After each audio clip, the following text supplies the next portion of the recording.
The U.S. Adaptive Open Field is always full of stories and hope and determination. And in the case of Rose Veldman, heroism.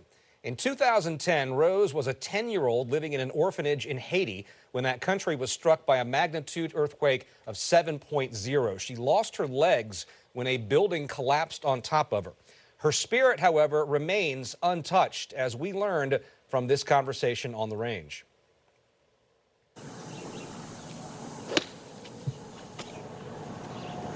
Well, that is a brilliant shot to do for our camera. Well done, Rose.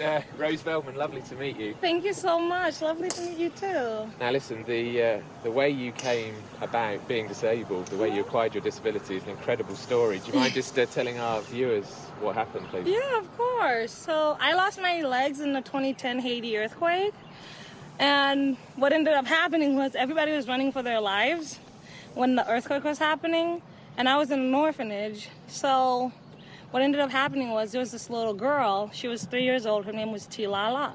She was stuck on the fourth story of the orphanage building. And we could, everybody saw her. They could have gone up and saved her, but nobody wanted to because they were too scared saving their own lives.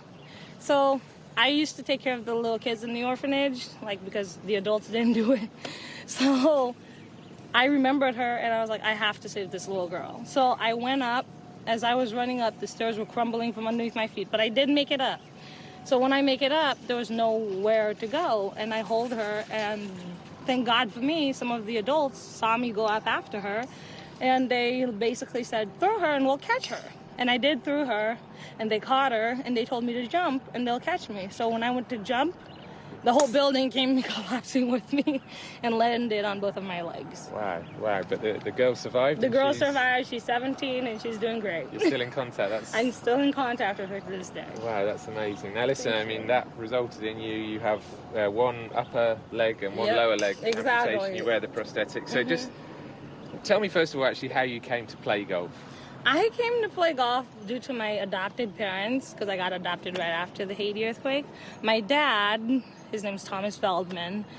So what ended up happening is he told me to try to be normal because he wanted me to be normal, He told me there's nothing I can't do, and if I put my mind to it, I can achieve anything. So what ended up happening, we tried tennis. I was the slowest. I can't move side to side very well. We tried basketball, still the slowest. So then we tried. So he took me to the range one day, a golf range, and he's like, hit this ball. And I hit it farther than he did. And I ended up hitting it way past his, and he was like, okay, this is your sport. And here you are now at the US Adaptive Open. Just tell us also how the prosthetics then, and having two different kinds of prosthetics, affects your golf swing. So actually, my hardest challenge in golf would have to be my balance. So my prosthetics do affect my balance a lot. This one I have my knee in, because I do have a knee on this one. This one I have a bionic knee.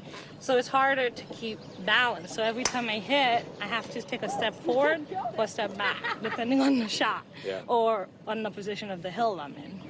So it's kind of hard because when I turn, I can't really turn keeping my knee bent, or else I'll fall. So I have to turn and take my step.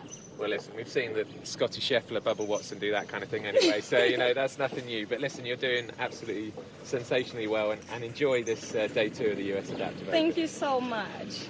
It actually was a great shot.